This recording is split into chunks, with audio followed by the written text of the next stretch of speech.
এবার খাবার। কি হলো কাক ভাই, পাহারা দিতে গিয়ে নিজেই কয়দি হয়ে গেলে যে? টুনি বোন, আমাকে বাঁচাও। কে তুই? পাথর না ফল? কনিকা আপরে। টুনি বোন, একা একা কোথায় চললে? গুহায় নাকি ভূত আছে। আমি সব পাক বাদ দালো। সোনা দিয়ে পেট ভরে না। কাক ভাই, আজ রাতে কি তোমার বাসায় একটু আশ্রয় পাবো? না না, আমার বাসায় জায়গা হবে না। কাক ভাই, তুমি কি ভাবছো আমার ছাড়া তোমার কোন হবে? আরে টুনটুনি, অত মায়া দেখিয়ে লাভ নেই। ঠিক আছে কাক ভাই, আমি যাচ্ছি।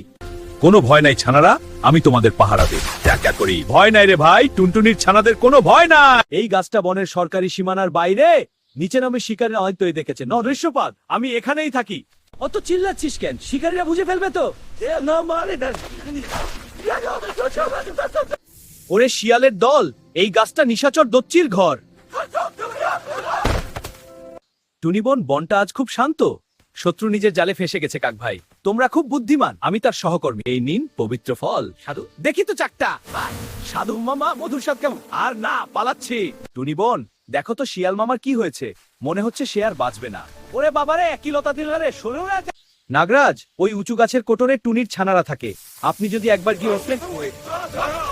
অনেক হয়েছে, এবার আমি এমন এক সাজে আসবো যা দেখে টুনি আর কাকের মনে মায়া জন্মাবে। আজ আর কথা নয়, আমি শুধু গাছ বেয়ে উঠবো। কে তুই? না গো, জান বাঁচাও। এই যে ইচ্ছা পূরণ বাক্স। ওটা কি মামা? যা চাইবে তাই পাবে। ওরে বাবারে, বিপদ পূরণ বাক্স।